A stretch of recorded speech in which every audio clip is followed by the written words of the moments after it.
तो इंडिया में जो है इंडिया के जो पंजाब है वहाँ का एक इलाका है करनाल। वो करनाल में 1 अक्टूबर 1896 में पैदा हुए और इसके बाबत जब हमारे गवर्नर साहब कह रहे हैं कि वो कराची में पैदा हुए और उनकी कराची में शहादत हुई, जिन्हें शहीद कर दिया गया था 16 अक्टूबर 1951 को रावलपिंडी लियाकत बाग में। लियाकत अली ख़ान फर्जंद कराची और कराची में ही उनकी शहादत हुई आज के दिन। एक गवर्नर सिंध जो कि इससे पहले भी यूनिवर्सिटियों के चांसलर रह चुके हैं, मुख्तलिफ यूनिवर्सिटीज़ के चांसलर रहे हैं, ये वाइस चांसलर रहे हैं, तो इतने बड़े ओहदों पे ऐसे लोगों को बिठाया हुआ हमने, तो कितनी ये हमारी कौम के साथ खिलवाड़ है, हमारी कौम के साथ ज़्यादती है, हमारे बच्चों के साथ। बिस्मिल्लाहिर्रहमानिर्रहीम, अस्सलाम वालेकुम। मैं हूँ मोहम्मद इदरीस अवान एडवोकेट।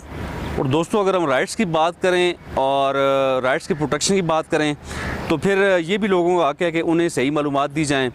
कोई भी शख्स, कोई भी ज़िम्मेदार शख्स जब कोई बात कर रहा हो, जब कोई चीज़ कोट कर रहा हो बिलखुसूस, तो उस वक्त उसे चाहिए कि पहले अपने ख़ुद क्लियर हो, जो चीज़ वो बताना चाह रहा है उस पर ख़ुद क्लियर हो कि उस हकीकत उसमें क्या है, तो उसके बाद फिर लोगों को बताएं।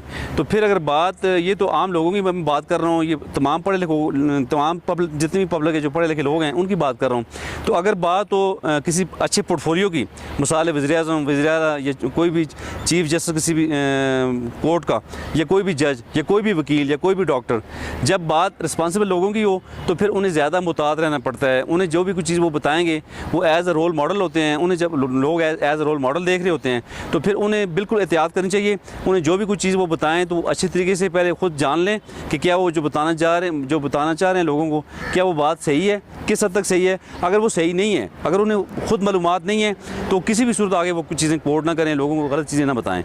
तो इसी तरह का एक बहुत ही अफसोसनाक वाक़या कल 16 अक्टूबर को हुआ है कि हमारे गवर्नर सिंध, जिनका नाम है इमरान इस्माइल साहब, वो एक तकरीब में ख़िताब कर रहे थे। तकरीब थी जनाब लियाकत अली ख़ान जो शहीद मिलत हैं, जो कि जिन्हें शहीद कर दिया गया था 16 अक्टूबर 1951 को रावलपिंडी लियाकत बाग में। तो उनकी शहादत के हवाले से, उनकी जो है बरसी के हवाले से तकरीब मुनक़्क़द हो रही थी। तो इसमें आके जब गवर्नर सिंध ख़िताब कर रहे हैं तो गवर्नर सिंध ने बहुत ही अजीब व गरीब बातें कर दी। उन्होंने कहा जी, पहली बात उन्होंने ये गलत की जी कि ये फ़र्जंद कराची हैं। ठीक है, वो फ़र्जंद पाकिस्तान ज़रूर हैं, लेकिन वो फ़र्जंद कराची हम उन्हें नहीं कह सकते। दर हकीकत उनका जो मस्कन है वो भारत है और वो इंडिया में जो है, इंडिया के जो पंजाब है वहाँ का एक इलाका है करनाल। वो करनाल में 1 अक्टूबर 1896 में पैदा हुए और इसके बाबत जब हमारे गवर्नर साहब कह रहे हैं कि वो कराची में पैदा हुए और उनकी कराची में शहादत हुई, ये कितनी अजीब व गरीब बात है। ये वो बात है जो तमाम बच्चे, पाकिस्तान के बच्चे को इल्म है, तमाम किताबों में बच्चों ने पढ़ा है। जिन लोगों को नहीं भी पता तो ज़ाहिर है वो उन्हें पूछना चाहिए। तो अगर गवर्नर साहब खुद क्लियर नहीं थे तो उन्होंने ऐसी बात क्यों की? पहले आप मेरे ख्याल में ये वीडियो क्लिप देख लें, उसके बाद मज़ीद बात करते हैं। लियाकत अली ख़ान फर्जंद कराची और कराची में ही उनकी शहादत हुई आज के दिन, और उन्होंने हमें जो रास्ता दिखाया। दोस्तों, आपने वीडियो मुलाज़ा कर ली, देखें कितनी अजीब व गरीब बात हमारे गवर्नर साहब ने की है। तो एक रिस्पॉन्सिबल शख्स, एक गवर्नर सिंध जो कि इससे पहले भी यूनिवर्सिटियों के चांसलर रह चुके हैं, मुख्तलिफ यूनिवर्सिटीज़ के चांसलर रहे हैं, ये वाइस चांसलर रहे हैं, तो इतने बड़े ओहदों पे ऐसे लोगों को बिठाया हुआ हमने, तो किस कदर अफसोस हो रहा है। और ये इस गवर्नर साहब का कह रहे हैं ये सिर्फ मैट्रिकुलेट है, ये मैट्रिक पास शख्स है। तो ऐसे हमारे मुल्क में ऐसे मुजालम किए जा रहे हैं लोगों के साथ कि इस तरह के लोगों को इतने बड़े पोर्टफोलियो में बिठा दिया जाता है। और मैं समझता हूँ ये हमारी कौम के साथ खिलवाड़ है, हमारी कौम के साथ ज़्यादती है, हमारे बच्चों के साथ ज़्यादती है। चूँकि ये जो वीडियो जब कल उन्होंने जब तकरीर की थी तो इस तकरीर को हज़ारों लाखों ने लोगों ने, बल्कि करोड़ों ने शायद सुना हो।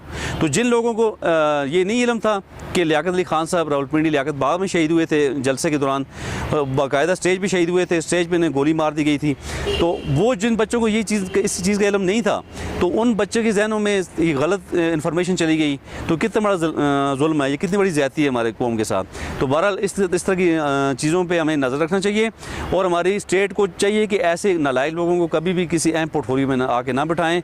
ये सरासर हमारी कौम के साथ ज़्यादती है, जुल्म है, और इस जुल्म को किसी भी सूरत हम बर्दाश्त नहीं करेंगे। यही मेरी गुजारिश है।